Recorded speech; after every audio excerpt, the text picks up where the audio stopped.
یوں تو آپ نے درود پاک کی فضائل سنے ہوں گے کہ ایک بار درود پاک پڑھیں تو یہ فضیلت ہے، 2 بار پڑھیں تو یہ ہے، 10 بار پڑھیں تو یہ ہے، 100 بار پڑھیں تو یہ ہے، 50 مرتبہ پڑھیں تو یہ ہے، 200 مرتبہ پڑھیں تو یہ ہے، 500 مرتبہ پڑھیں تو یہ ہے، اور 1000 مرتبہ پڑھیں تو یہ ہے۔ بے شمار فضیلتیں ہیں درود پاک کی، مگر آج میں آپ کو ایک انوکھی فضیلت بتاتا ہوں، بالکل انوکھی۔ ہو سکتا ہے آپ نے نہ سنا ہو سکتا ہے سنا بھی ہو۔ وہ یہ ہے، سن کے نا آپ کا ایمان تازہ ہو جائے گا انشاءاللہ۔ فضیلت یہ ہے کہ قرآن پاک ہے نا، قرآن پاک، اس میں ہمارے لیے بہت سارے احکامات نازل ہوئے۔ اللہ نے ہمیں بہت سارے احکام بتائے کہ ہم نے یہ کرنا ہے اور یہ چھوڑنا ہے۔ سب سے مشہور، اللہ نے قرآن میں 700 سے زائد مرتبہ یہ فرمایا کہ نماز قائم کیا کرو۔ اب آپ مجھے بتائیں، کہیں بھی اللہ نے یہ فرمایا یا آپ نے کہیں سنا ہو کہ اللہ نے قرآن میں فرمایا اے مومنو نماز پڑھا کرو، بے شک اللہ اور اس کے فرشتے بھی نماز پڑھتے ہیں؟ یہ کہا رب نے کہیں؟ یہ فرمایا رب نے کہیں؟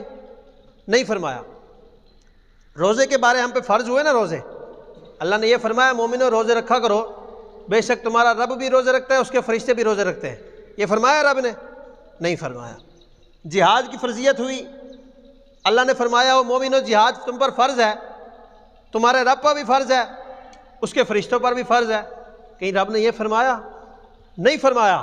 بے شمار ایسے احکامات ہیں کہ رب نے فرمایا مومنو صرف تم پر فرض ہیں، مگر جب بات آئی نا میرے آقا پر درود کی، آئے ہائے، جب بات آئی نا میرے آقا پر سلام پڑھنے کی، اللہ نے فرمایا ان اللہ و ملائکتہ یصلون علی النبی، اے مومنو درود پڑھو، یا ایھا الذین آمنوا صلوا علیہ وسلموا تسلیما، فرمایا اے اللہ کے بندو، اے مومنو ایمان والو، بے شک تمہارا رب اللہ بھی درود پڑھتا ہے اور اس کے فرشتے بھی درود پڑھتے ہیں۔ اے مومنو تم بھی درود پڑھا کرو اور خوب پڑھا کرو، درود پڑھو، صلو علیہ وسلموا تسلیما، درود بھی پڑھو اور سلام بھی پڑھو، اور ہاں یہ دونوں چیزیں خوب پڑھو۔ کتنی پیاری بات ہے۔ اللہ نے فرمایا میں خود بھی پڑھتا ہوں اور میرے فرشتے بھی پڑھتے ہیں۔ تو جب یہ بات اعلیٰ حضرت نے سنی نا، اعلیٰ حضرت نے پڑھی، پھر اعلیٰ حضرت نے قلم اٹھایا کہ وہ کام جو اللہ خود بھی کرے اس کے فرشتے بھی کریں، ہم مومن کیوں نہ کریں؟ اور مل کے کلام لکھا، مل کے میرے ساتھ پڑھیں، کعبے کے بدرو تو جا تم پہ کروڑوں درود، کعبے کے بدرو تو جا تم پہ کروڑوں درود، طیبہ کے شمس و ضحیٰ تم پہ کروڑوں درود، شافع روز جزا تم پہ کروڑوں درود، شافع روز جزا تم پہ کروڑوں درود، شافع روز جزا تم پہ کروڑوں درود، تم پہ کروڑوں درود، دافع جملہ بلا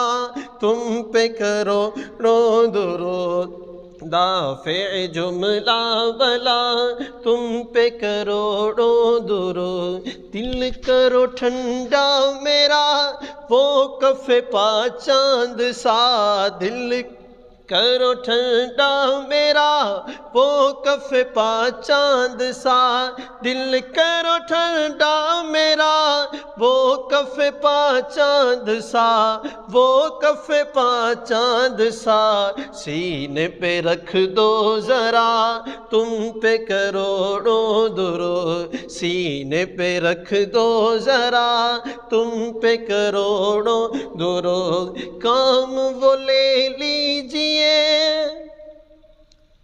تم کو جو راضی کرے۔ میرے اعلیٰ حضرت فرماتے ہیں یا رسول اللہ دنیا میں وہ کام لیجئے مجھ سے کہ پھر قبر میں یہ رضا نام جو ہے یہ ٹھیک ہو جائے، یہ احمد رضا حشر میں سرخرو ہو جائے، مجھ سے ایسے کام لیجئے جس سے آپ بھی راضی ہوں، آپ کا رب بھی راضی ہو، تاکہ یہ احمد رضا معاشر کے میدان میں سرخرو کھڑا ہو، حضور کے سامنے جب آئے رب العزت اللہ رب العزت کے سامنے جب آئے تو یہ کہتا ہوا ہے یا اللہ جس کے لیے پیدا کیا تھا یہ رضا وہی کرتا تھا، جس کے لیے رضا کو پیدا کیا تھا یہ وہی کام کر کے آیا ہے۔ وہ کام وہ لے لیجئے تم کو جو راضی کرے، کام وہ لے لیجئے تم کو جو راضی کرے، تم کو جو راضی کرے، ٹھیک ہو نام رضا تم پہ کروڑوں درود، ٹھیک ہو نام رضا تم پہ کروڑوں درود، طیبہ کے شمس و ضحیٰ تم پہ کروڑوں درود، طیبہ کے شمس و ضحیٰ تم پہ کروڑوں درود۔ صلو علی الحبیب صلی اللہ تعالی علیہ وسلم۔ حضور پر درود پاک پڑھنے کے بے شمار فضائل ہیں، مگر ہمیں ہمت کر کے پڑھنا ہے، ہمت کر کے پڑھنا ہے۔ میں جب بھی آتا ہوں نا ایک بات ضرور کہتا ہوں کہ جب ہتھیار ہوتا ہے تبھی جنگ لڑی جاتی ہے، ایسا ہے کہ نہیں ہے؟ جب ہتھیار ہوتا ہے جنگ تبھی لڑی جائے گی، ایسے جاؤ گے تو مارے جاؤ گے۔ تو یہ درود کا بھی ایک ہتھیار ہے، وہ ہوگا تو آپ درود پاک پڑھتے رہو گے۔ وہ کیا ہے؟ وہ تسبیح ہے۔ تسبیح اپنے پاس ضرور رکھیں، پہلے تو دانے والی رکھیں، اگر وہ نہیں ہے تو یہ کاؤنٹر رکھیں، نہ کسی کو نظر آئے گی نہ کچھ۔ آپ ہوں گے، درود ہوگا، حضور کی ذات ہوگی یا اللہ کی ذات ہوگی، کتنا مزے کی بات ہے، پڑھتے رہیں۔ اچھا اور مزے کی بات، اور ہمارے کام ہے نا وہ ہمیں دوسرے کام ترک کر کے کرنے پڑتے ہیں۔ اب نماز ہے، اللہ اکبر کہا اور کام ہم پہ حرام ہو گئے، ہم نے اور کام نہیں کرنے۔ کسی کے ساتھ بولیں گے تو نماز ٹوٹ جائے گی، کسی کی طرف دیکھیں گے اس کی طرف توجہ کریں گے تو نماز گئی، اور ہم کوئی کام نہیں کر سکتے، صرف نماز پڑھ سکتے ہیں۔ مگر قربان جائیں، ایک تو حضور سے قربت کا طریقہ درود پاک، ایک حضور سے قربت کا سلیقہ، حضور سے قربت کا طریقہ، اور دوسرا اتنا آسان طریقہ، جو مرضی کام کرتے رہو، اپنی روزی کرتے رہو، کوئی ڈرائیور ہے تو ڈرائیورنگ کرتا رہے، جو مرضی کام کرے، صرف زبان کام آنی ہے۔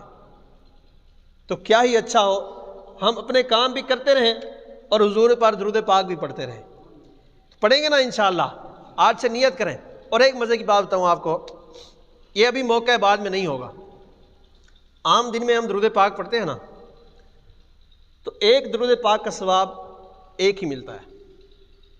کتنا ملتا ہے؟ وہ فضیلتیں الگ ہے، ایک بار پڑھو گے تو اللہ 10 بار رحمتیں فرمائے گا، 10 گناہ معاف فرمائے گا، 10 نیکیاں عطا فرمائے گا، لیکن درود تو ایک بار ہوا نا عام دنوں میں۔ اور جب جمعے کا دن ہو، اللہ نے فرمایا ایک بار پڑھو گے میں 70 دوں گا، یا 70 سے بھی زائد 700 مرتبہ دوں گا۔ یہ جمعے کی بات ہے، اور اللہ نے فرمایا عام دنوں میں ایک کا ایک، اور رمضان میں پڑھو گے ایک کا 70۔ اور آج کل رمضان شریف ہے، رمضان کا عام دن ہو تو ایک کا 70، اور سوچیں جب رمضان کا جمعہ ہو، ملٹیپلائی کریں ذرا 70 کو 70 کے ساتھ، پھر اس کو 70 کے ساتھ، کتنا ثواب بن جاتا ہے۔ پڑھنا ایک دفعہ ہے تو کتنا مشکل ہے، صلی اللہ علی محمد بس۔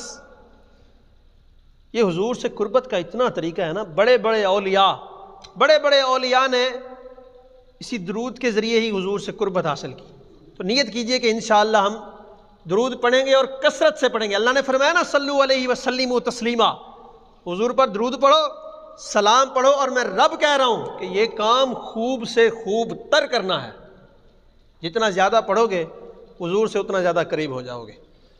ایک بار پھر صلو علی الحبیب صلی اللہ تعالی علیہ وسلم۔ میرے بھائیوں،